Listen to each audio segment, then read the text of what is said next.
Welcome to the Garden Like a Grew Show, and I'm your host, Tyhson Banighen, a permaculture instructor. One of many things that I do, and spring is afoot. Spring has feet, but I guess it is afoot. And here we are. I'm really excited to get outside, and I parked my snow boots. I did that. So, and we have our lovely Sarah Bradshaw here, who just came back from a seed swap and is really excited about the fact that people are getting ready to get their seeds in the ground. So lots to talk about in this show. So welcome to the show, and spring is afoot. Yeah, it certainly is. Although, you would not have known it the first few moments of the seed swap on Saturday morning.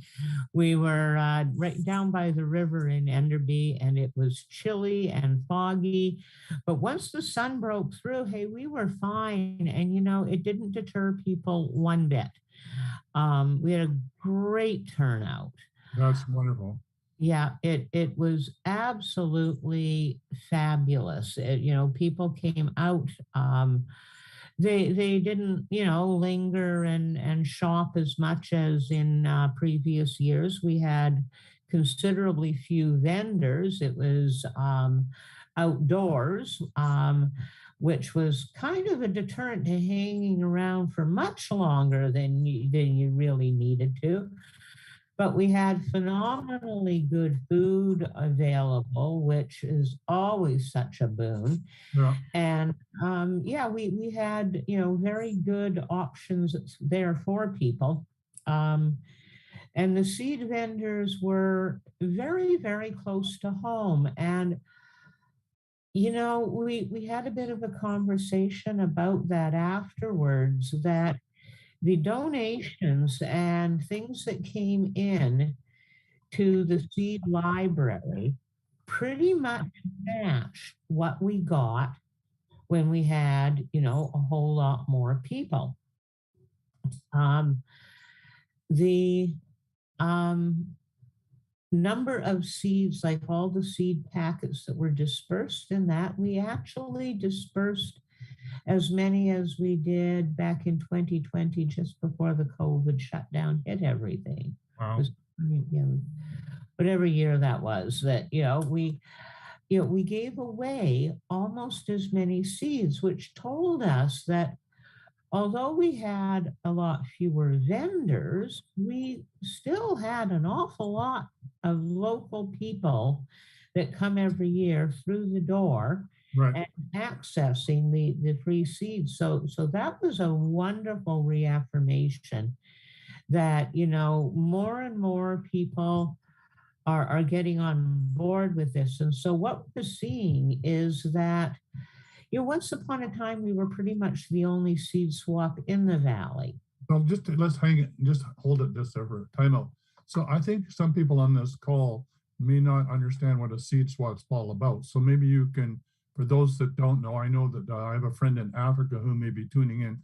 What is a seed swap anyway? Well, a seed swap is an opportunity for people in an area to get together and talk to each other about what grows well in their region, what they're finding good and successful and worth growing, and exchanging these seeds with each other. Now, ideally, a seed swap can grow into a seed bank, which a lot of people know about our big international one frozen up in Norway. It had its challenges. It thawed out a couple of times. It was put where it shouldn't been able to be damaged. It's been damaged, and so, a seed vault is a concept that's rather new. But a seed bank is something that has been around for as long as we have had agriculture. And so with a seed bank, the gardeners and the farmers put aside a portion of their crop to go into a storage.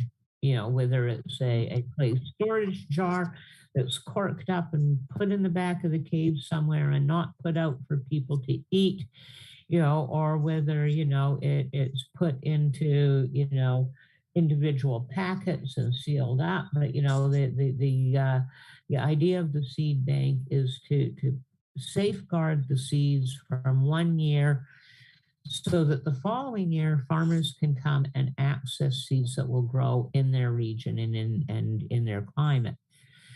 Now, this means, that if a farmer, say, has a fire on his farm and all of his granaries burn, he will still have seeds stored in that vault. And so when we're done our weekly review, we'll come back to this and talk about seed swaps and how to recover some varieties that we've lost over the years, and why this kind of activity is imperative to good community function.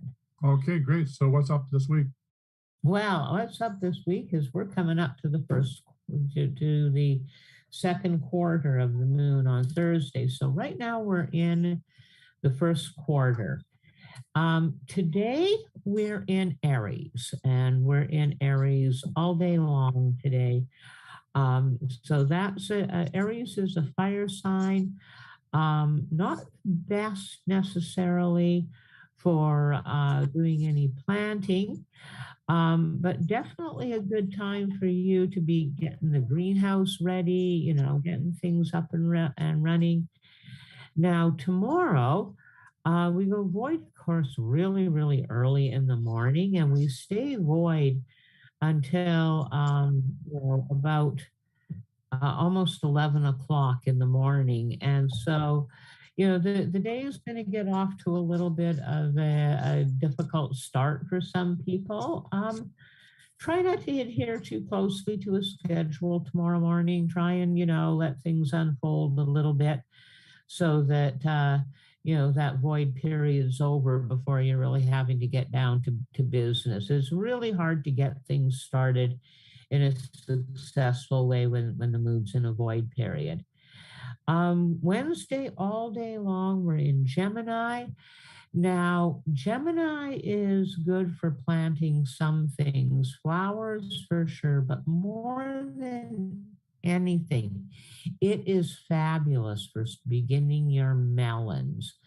Now, in my mind, here at the True Schwab, it's a little too early to start the cucumbers because they're going to be going out and they go quicker. But it could be a very, very good time to start those watermelon and cantaloupe if you want to give them a nice jump. And if you've got a good warm place to keep them going and happy. Now, when you're starting things this early in the year, you got to make sure that you can keep them warm and happy, but you don't want to give them such a lush environment that they become weak and kind of spoiled by, all the good times and have forgotten how to struggle. So as your vine plants and your little tomato and pepper saplings grow up, make sure that you put an oscillating fan over top of them. Okay, for the period of time that the lights are on, you should have a gentle breeze moving across your plants, and this will all but eliminate that stem wilt that you see when you plant your things out in the garden and they look so sturdy and healthy inside, and then they just kind of lay down and you, well, what happened? I've been dampening them off. I'd been, but if they haven't been exposed to wind and air movement, they get wind burn and they tend to really collapse. So, and that's really important in vines. Your vines can get way too leggy and difficult to deal with if you don't really keep that airflow well in mind. Thursday, we move from Gemini to a void period early in the morning, and we actually stay void, of course, from about 9 o'clock Thursday morning until almost midnight. Um, so if you're going to plan a day of, socialization, having a good time, tossing the frisbee around for the dog, going for nice walks along the beach, doing whatever kind of falls in front of you that needs to get done. If you take that kind of approach to Thursday, you'll do just fine. That sounds like how I should spending the rest of my life. But anyway, yeah. Doesn't it though? And early in the morning, while we're all still sleeping at about 2:45, we're going to move from the first quarter into the second quarter. So that lovely void, of course, day will happen during the second quarter. Then Friday, we're in Cancer, nice and solid, and we're in Cancer all day again on Saturday. Now, Cancer is so wonderful for planting in. It really is. And you're coming up to the full here. We're in the second quarter, the moon's past the crescent stage. It's right into that nice gibbous filling out moon here. We've got great solid growth energy. Take advantage of it you can start pretty much anything you want on Friday and Saturday. Now, Saturday, Kamloops is having their Seedy Saturday for the people who are in the region. It's going to be at the Purity Feed Garden Center, which is on Okanagan Way, which it comes off of the Yellowhead Highway. So you take that highway that tells you you're heading to Jasper and Barrier, and you get up there in that business area. And Okanagan Way is actually a very major artery up there. So it should be pretty easy for people to find. Again, it'll be outdoors. Again, it'll be smaller than some of our previous Seedy Saturdays have been, but people that are there will be selling regional seeds and seeds from, the growers in the area. And a few people will have things there like seed potatoes and onion sets and garlic sets. So, it's nice to get a jump in getting those things regionally.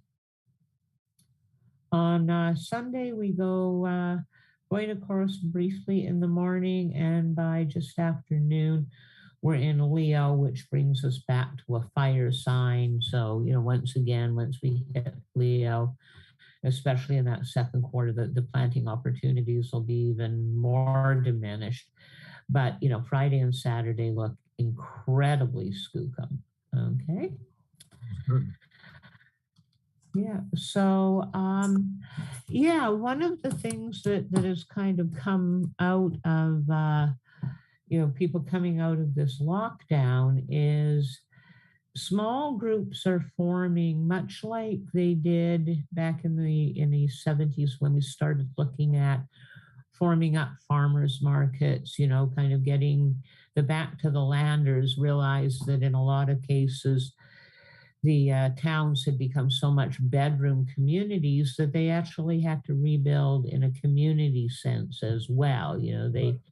They revived old community halls, or they built community halls. And, like once upon a time, we kind of all gathered around a church, that was sort of the gather point, or maybe a community would build a school, and that would be a gather point.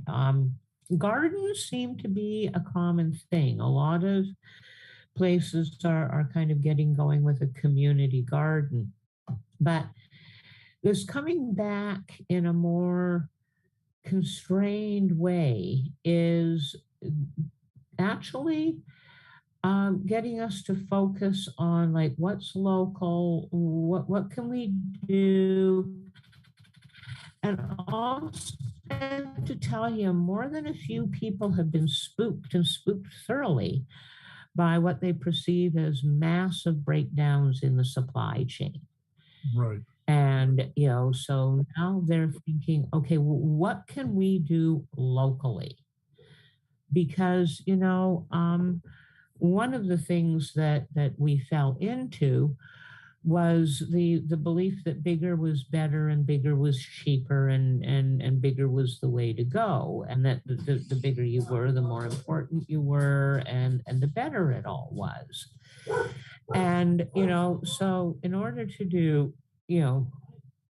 bigger tomato and bigger tomato production, the methods used focused on one type of tomato because, like Campbell's soup wanted their soup to taste the same way, no matter where you opened the can, no matter where you went. Your Campbell's tomato soup would taste like Campbell's tomato soup. Now, one of my childhood memories about that is actually the alpha tomato out of Richmond. The Steves family that Steveston in Richmond is named after had a huge farm there. And the alpha tomato was a tomato that they really refined and brought up to kind of maximum production. And one of the factories that operated on the various small islands of the Fraser Delta near Richmond at that time would process these tomatoes into their soup and their ketchup and their passes and their tomato paste. And so in the springtime, my mother and many other people who were domestic home gardeners in the region would go to the factory, and for very little money, they would buy the tomato plants from that factory. And they would take them home and they would grow them out. And at the end of the season, if they had excess tomatoes, they could bring them back to the factory and sell them back to the factory for good money. And a lot of home gardeners did these kind of things to finance their own gardens. And at the time, and when you look at it from one perspective, it sounds like a great idea.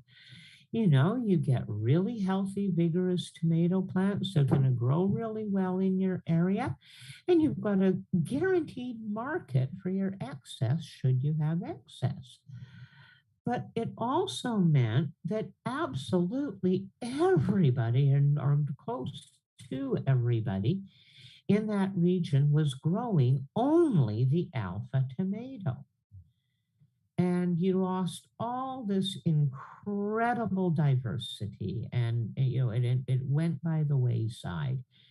We have one open pollinated butternut squash. Now, there's more than a dozen butternut crookneck kind of squashes out there, but there's only one open pollinated butternut squash, which means that open pollinated means that you can save the seeds from your butternut squash, and if it's been pollinated by the butternut squash, that you will get a consistent growth out of those seeds. So open pollinated seeds are what you need to be saving.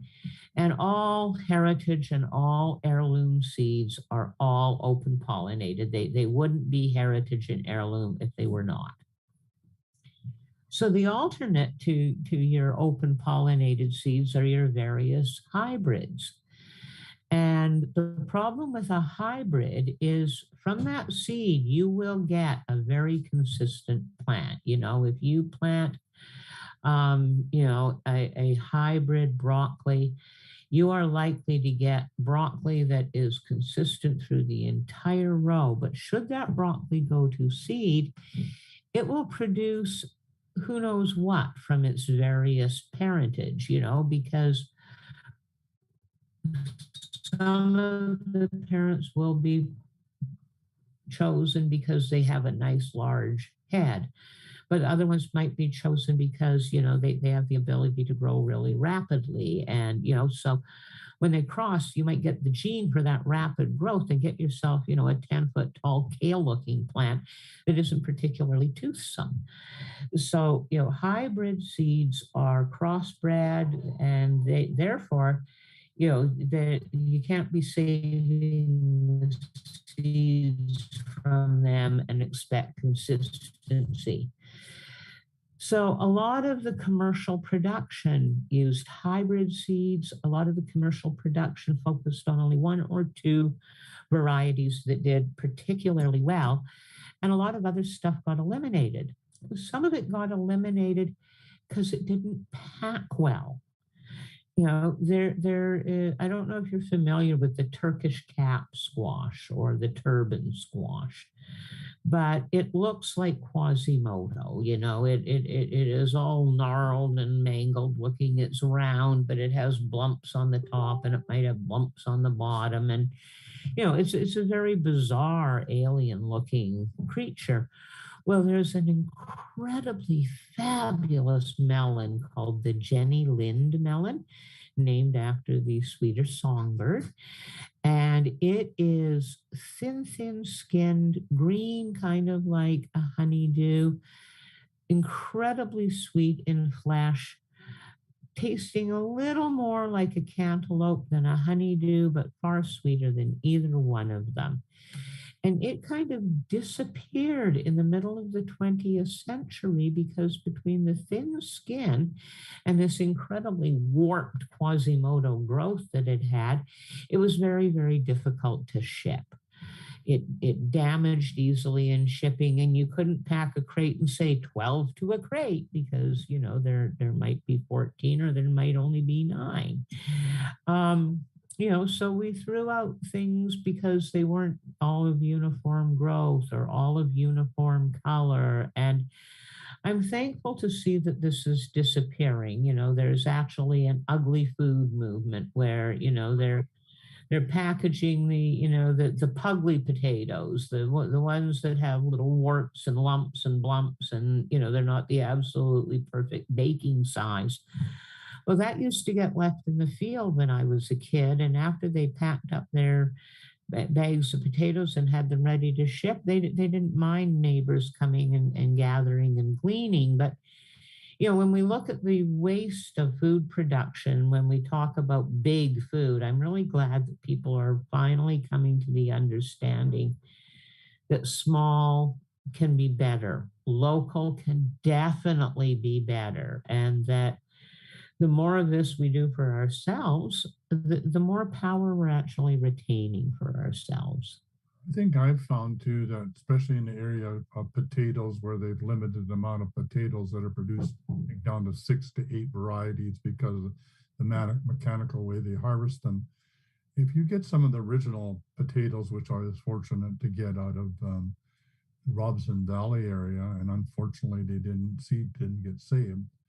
They are so tasty. They are so amazing that they don't even, well, it's hard to even call them a potato compared to what we're used to. So Yeah.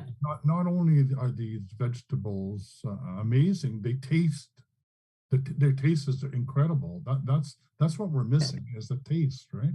Yeah, we have a potato variety that I originally got from Patrick Steiner from Stellar Seeds back in the late 90s.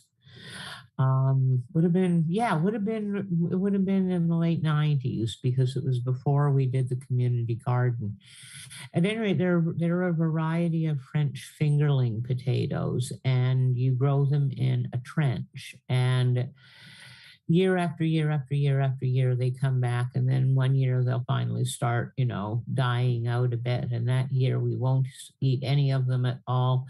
We'll clean out the trench, save as many of them as we can, root cellar them in dry sand, put them back in a refreshed trench the following year, let them have that year of growth, and leave them alone.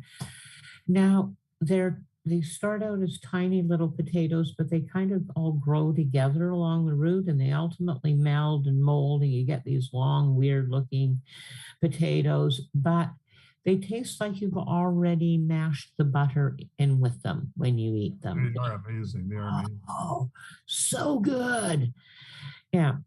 And I have another one called Carib, which again, you don't find, and it's not as dark as the purple or blue potato, but it's all shot through with red.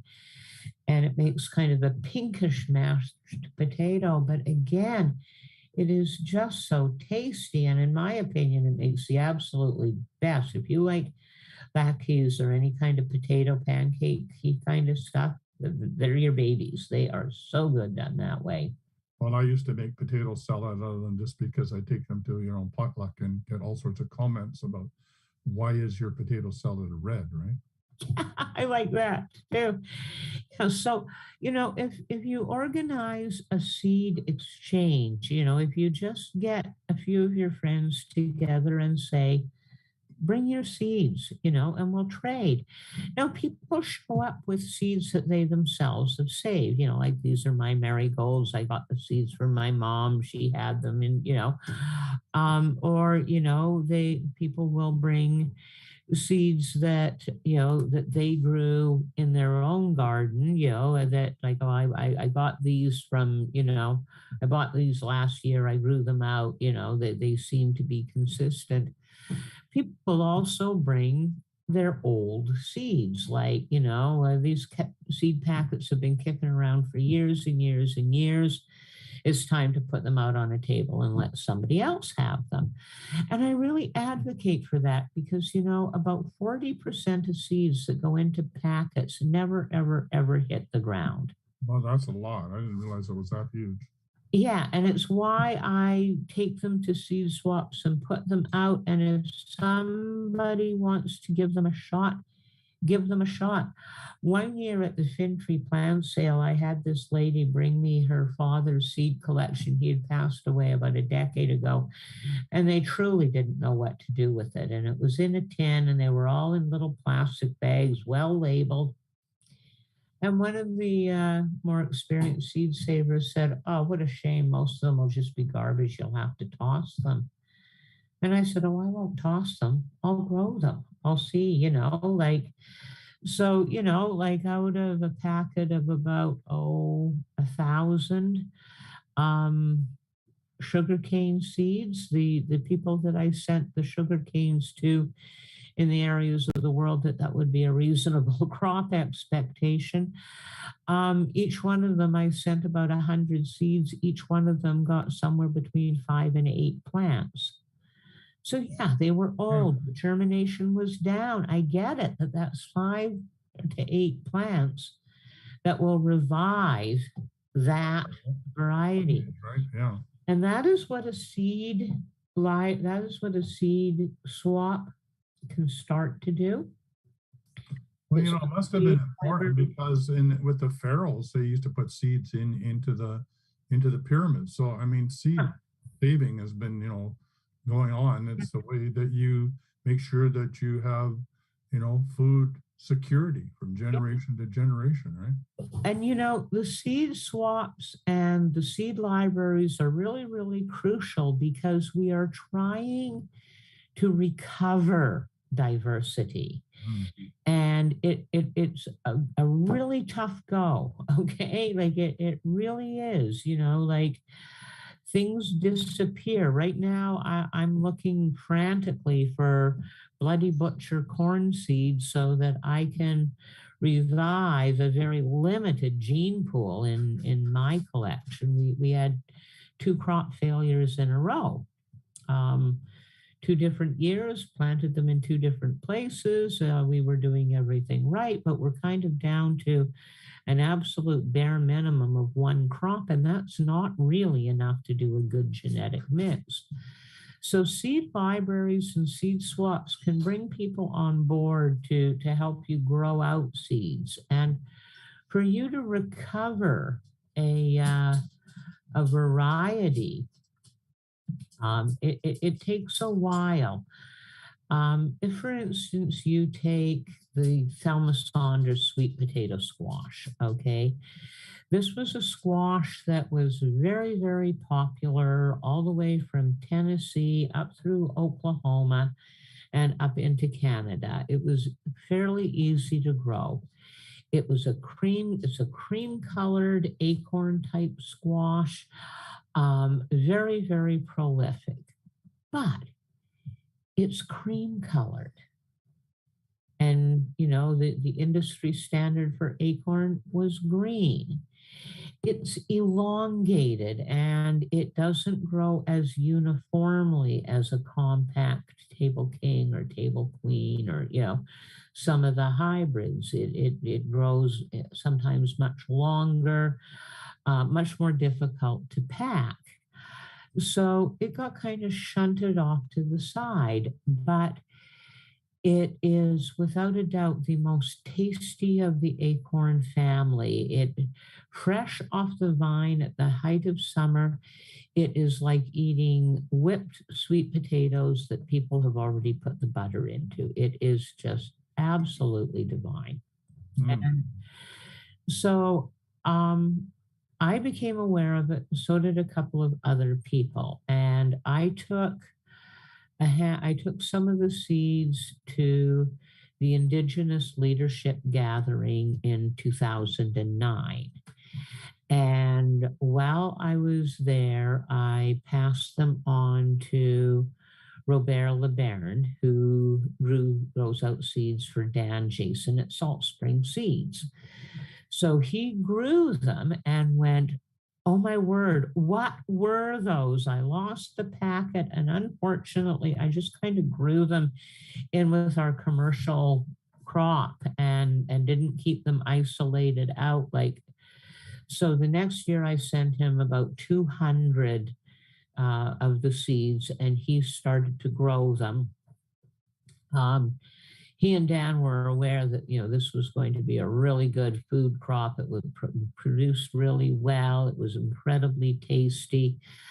In the meantime, I mentioned it to John Alcock from Sunshine Farm Seeds, who went, "You have seeds for that?" Oh, I ran into that at a seed swap and exchange, and again, ours got contaminated. But yeah, we liked good food crop. So I got some to him, and then he got some from Dan, and he got some from Robert, and then he got some from the original source. So now he had a good diversity, and within about 5 years, we had that squash being offered in half a dozen seed catalogs here in BC. And now it's back on the list with a lot of home gardeners being fully aware of it, and a lot of commercial local producers growing it because they don't have to worry about shipping it. They're selling it at farmers markets. They're putting it in their community shared agriculture baskets. And, it's incredibly tasty. Nobody's unhappy that we've revived it. So did I get this right, that part of the getting the strength and diversity together is that you're needing 4 or 5 different locations to be doing the same seed and making sure that they can cross-pollinate with each other so that you have a strong seed? Is that what? Yeah, you want as much genetic diversity as possible. If you have 2 acorn plants in your garden, you're going to have more genetic diversity than if you're pollinating your female flower from a male with a male flower from the exact same plant. You're going to have the opportunity to exchange some DNA if you have a separate plant. So if you have a lot of them, like really with squash, you should have a few dozen of one species to get a really good genetic mix. And then if you mix, your seeds with your neighbors, and you're going to get more, and then those plants are going to now have that kind of beyond cousinship diversity, where you're going to get what is the purebred equivalent of hybrid vigor. Like when we mix things up and only the fittest survive, we get a certain amount of survivability simply because it's not an inbred purebred. And you want that in your plants, just every bit as much as you want in your animals. So so that'll take like 2 or 3 years or so to do that? Yeah. Now for plants to be considered thoroughbred biodynamic plants, it's 7 full generations. Well, then you have the fact that they are produced locally, right? And they're indigenous to the place that they're grown and would do Yeah. very well, right? And so, if you have plants that are produced in the same place, grown by biodynamic principles for sevenfold generations, you're going to have, a plant that is now considered thoroughbred in the seed standard world. So seed banks and seed libraries and seed swaps are becoming more and more vital, and you will also find at seed swaps, people will start coming out of the woodwork. Like about over a decade ago, we had an elderly woman bring us frosty peas. Now you can buy frosty peas in almost every seed catalog that sells peas of any kind for the garden. But these ones had been grown on her family homestead for over 75 years. And, the regionality of that starts to really come into play. And it's that kind of dedication and regionality that can allow our farmers, our market farmers who, they need a cucumber that produces as well as a hybrid, but they don't have 3 or 4 years to devote fields to doing it. They've got to make a living. So this is when, seed savers, seed libraries, all of this can be a huge boon. And with a seed bank, if you have 10 farmers growing out northern pickling cucumbers, and they're all bringing their seed into the seed bank and they're saving all of it, you're now going to get genetic diversity within that species that expands what one farmer can do. And this is the kind of thing that we need for, that one or two plants that have that drought hardiness, or that one or two plants that have that rust hardiness. Like there was a point in time in the 50s where monocropping wheat in Canada had become an absolute nightmare because we got a wheat rust that was literally turning everything dark orange. The wheat was inedible. The Canada Wheat Board, which, by the way, one of our conservative governments sold to Saudi Arabia, but at that point, the Canada Wheat Board was under the auspices of the government and Environment Canada, and they sent people to Ethiopia to go through the massive grain seed banks that the farmers there had, and started doing field trials and brought back to life Canadian wheat. And the wheats that we have now are pretty much all derived from those rust hardy wheats that were brought in and crossbred and, shared amongst the farmers. So, more and more and more, we're needing to bring this back. But here's one of the original wheats, right? Yeah. And this has got healing properties that are absolutely unbelievable, right? Yeah. Yeah, it is.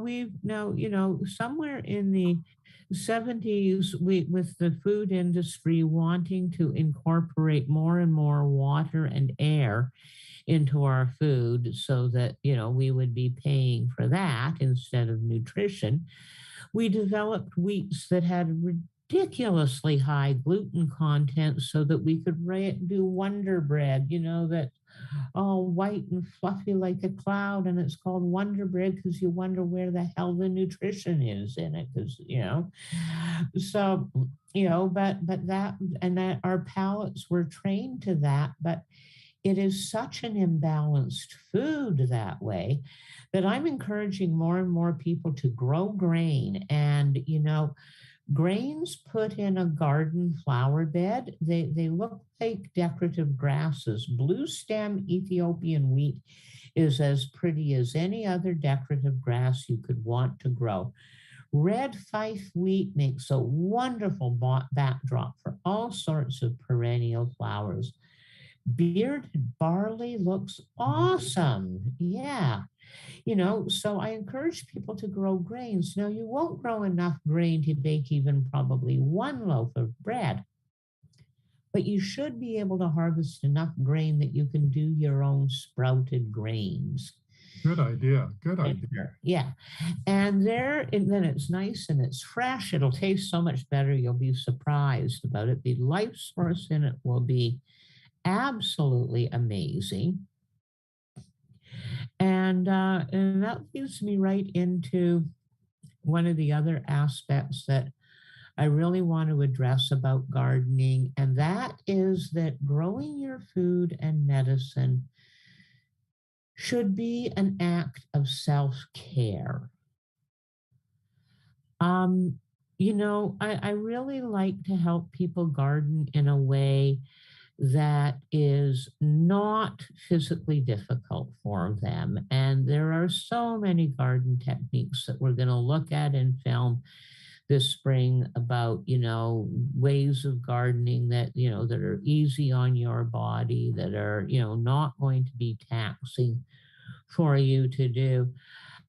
Because I really feel that we have tainted gardening with the Protestant work ethic standard, the way we have so many other things. And we have, I see people frantically knitting to get to the end of the pattern. No, knitting was always a way to keep your hands busy in the middle of winter when you were confined because houses were small and it was cold outside. And, you wanted to keep your hands busy while you talked or while you visited or, so you didn't nod off endlessly in front of the fire. It was never intended to be a race to the finish line.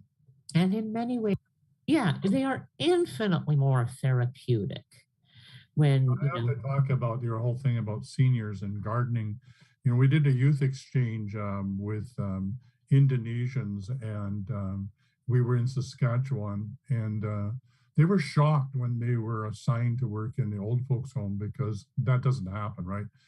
Families take care of their elderly. What is this? People shoved in here like it's a prison. Yeah, and when they talked to the elderly, they said and asked them, "Well, what are you missing?" They said, "My garden." Over and over and over. And can you imagine what it'd be like to be able to do what you're talking about, make accessibility to gardening for seniors, right? Yes, and we did so much of that with the first community garden that we built in Salmon Arm. It was right across the road from seniors' subsidized housing. We built beds for people who were seated so that they could do it. And I want to tell you, Tyson, and everybody else, that we've got we're very selective about what businesses we put in the calendar or that we try and encourage. But this company, Blissful Alchemy, they make some of the most incredible botanical products for skin care and muscle care in the garden. And Siobhan McCarthy, their wonderful, wonderful head lady, made me a hand scrub, a hand polish last year with pumice in it to clean my hands when I come from the garden. I mean, I find when I come, the biggest toll sometimes on my body from gardening is what the dirt does to my skin. I've learned how to use knee pads so that I don't hurt my knees getting up and down, and I've learned how to do raised beds so that I'm not bending over, and I looked at adaptive tools that are easier for me to handle. But I come in with my fingernails absolutely caked and filthy and everything dried right out. And so I'm finding that the Blissful Alchemy products have been doing a wonderful job of keeping my skin supple and hydrated and nice and clean and that. But I really want people to be aware of the fact that when they're out there in their garden and they're doing things that this should be a time of serenity, a time of connection, a time of beauty. It's not a time to beat your body up producing your food and your medicine. No, because you're putting all that energy into the food. And that product, by the way, one of them is, for sore muscles, which you could get from gardening or from doing too much pruning in one day. And I got to say that really works, right? Oh, doesn't it though? Yeah, I I've, love it. yeah, I've got another order coming in for those of you who are waiting with bated breath. And I know, oh, that's the other thing in the new order that's coming in, hopefully by next week. She's gone from using this to now she's got. We can still get this, but she's now got it in an applicable stick. Oh, nice. So it's portable, it's more portable. You can take it with you and you don't have to get it on your hands to get it on your body. So I'm really excited to give that a go. But yeah, you got to be good to your body. And I like the fact that she doesn't use essential oils. She actually infuses all of the plants, the lemon balm, the St. John's wort, everything that she uses, she infuses into the oils. And even though they smell like they're, that she uses the high grade essential oils, no, it's all pure botanical extract. Well, Yeah, that makes it even more powerful, doesn't it? it does indeed. Yeah. So, I really hope that people get out to local seed swaps. I hope you start local seed swaps. Really, if you belong to a garden club, or you belong to a Facebook page of, plant lovers or garden lovers, just put the word out. Hey, would you guys like to get together some Saturday or Sunday and just trade seeds? I mean, even if all you end up doing is giving them your last year's green beans so you can take the last of the carrot seeds that they didn't plant, you're still going to be miles ahead. Yeah. Great idea. Great idea. Yeah. So we've got a whole new garden season coming. And we're going to be pruning trees again soon. Has the pruning happened at your place yet? Well, Michael did a really good job. I woke up one morning and saw that he had done one of the cherry trees and did an amazing job on it because he was taught by this lady named Sarah something or other. Oh, really? It looks gorgeous. And I know, yes, he hurt himself and that brought it to a grinding halt, right? So. Oh dear, did you get schmucked in the face by a falling limb? Oh dear, no, no, no. You don't want to be doing that. A face shield is a really good idea. Actually, you know what? A hard hat is a really good idea when you're pruning. And no, I don't see it. Yeah, I don't see it as overkill. You are bringing down potentially sharp branches with a clippy cutty thing. And cut at an angle. And sometimes. And gravity works. Right. So I'll be ready to take pictures with you and your face shield and your, hard hat on, Michael. Yeah, so we're going to be doing some, brand new episodes. We're going to be looking at, some the people who signed up for the garden circle and the inner circle. We've got some new stuff coming up that we're going to be filming here pretty soon, getting a head start on a lot more greenhouse lore, a lot more detailed stuff on getting that garden revived and up and going. I'm thinking that in the next week or two we might be looking at replanting biennials into the ground and showing people how to actually do that and get our beets and our carrots and our turnips into the ground so that we can get good viable seeds from them, because seeds are indeed the name of the game this year. Absolutely. So do you happen to have your calendar and your journal handy so people will know that when they sign up for the inner garden circle, what sort of gifts they're going to receive? Oh yes, we've got I just picked up a fresh order because the seed swaps are going ahead, and we were down to one journal and about 10 calendars, but we're nicely stocked up now. And I have to tell you, at the seed swap, it was incredibly gratifying to have the journal and calendar sought out by so many people. I had more people than I could count bring somebody over to the table and say, this is where we get that great journal. This is why you should get one. And I had one client who had actually won a journal. I can't remember if it was last year or the year before, but she made a point of getting there to get her journal this year. So I'm really feeling glad about that because it tells me that it's a useful tool. And with the feedback that we can get from other people, we can continue to improve it. Well, I don't have this year's journal, and I gotta say I miss it, so I better put in an order for this year. Oh, I got one here you can have. It's just like I use last year's journal all the time, and so I miss it. It's very becoming part of what I do, right? Well, I apologize. I thought you had one, so no, it's okay. By that. So I don't know whether, Michael, did you get me showing the calendar at all? Okay, good. Because I think we could use a little clip off the end of this to market what the inner garden circle and the garden circle is all about and what sort of wonderful gifts you get as being part of that, right? Oh, yeah, because if you sign up, you get the annual journal and the calendar. And, some of the charts that we have done in there, you get them as laminated separate things. Plus there's other teaching aids and tools that aren't in the journal and the calendar that you get.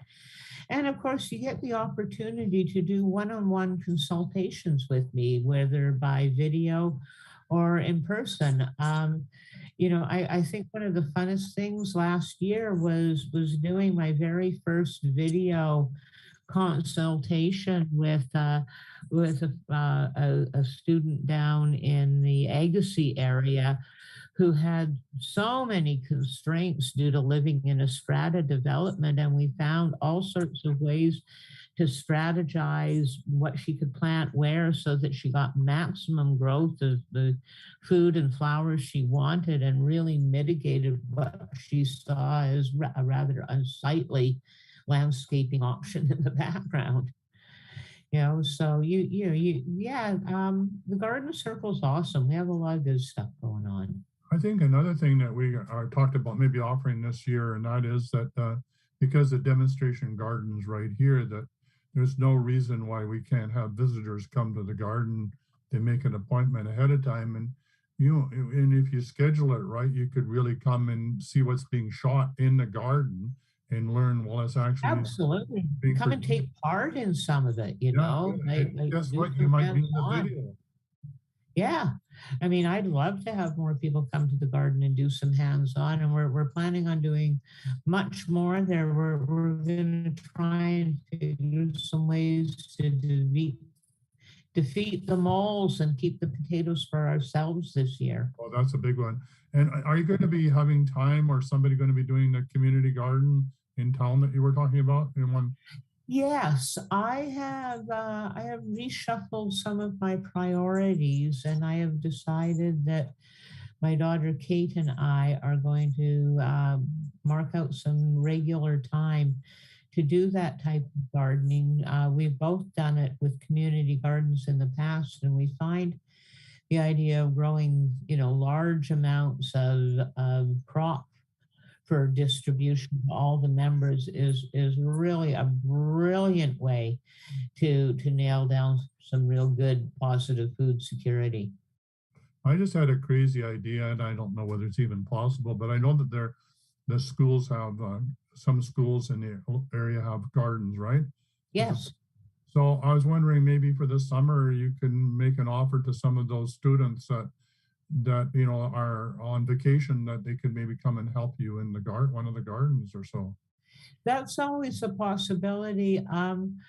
Banighen and the people at Kidstone Elementary in Coldstream have maintained and kept a garden and garden project going for a fair few years now.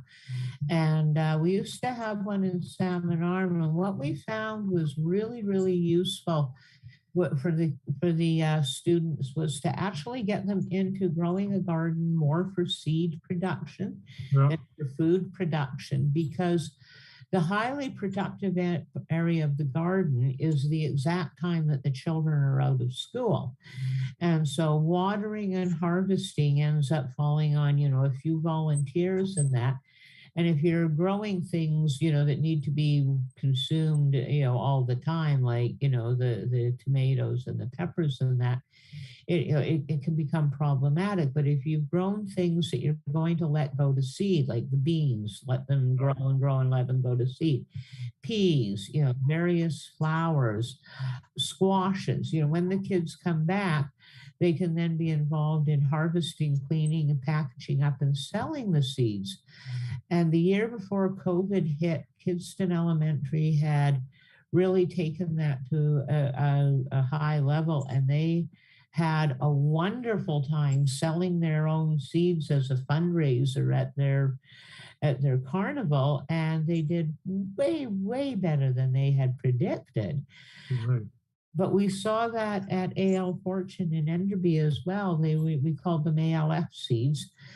And, they had designed a package cover. They, colored them. They did all sorts of stuff. And then they, packaged up and sold them. And it became like a very useful, applicable kind of life skill for them. I love that. That's wonderful. Yeah. We can't have enough children in the garden. No, you cannot. It is, no, there's no such thing as too much kids in the garden or too much garden time. That's right. Well, we're nearly to the top of the hour. What we are we pretty much killed it, didn't we? Yeah, we did. What are we going to do next week? Do we have an idea? Next week I'm going to be next week we might actually have a few little clips to share about, some seasonal activities. Sounds good to me. Yeah, Michael and I have been talking about how, it might be time to remind people what it looks like outside in the garden. Yeah, it's not as scary as you think anymore. It's actually quite warm. No, and we've been spending a lot of time this winter seeing each other sitting in chairs. It would be nice to at least have a few clips of us out there in the sunshine. Absolutely. Well, until next week, everybody have a healthy week, and don't forget, get your seeds started, and don't forget to get your calendar so you know when to start your seeds at the right time and the right place to get all that planetary moon energy helping you grow these exceptional, tasty foods in your garden. So now's the time. You got it. All right, bye for now. Bye-bye.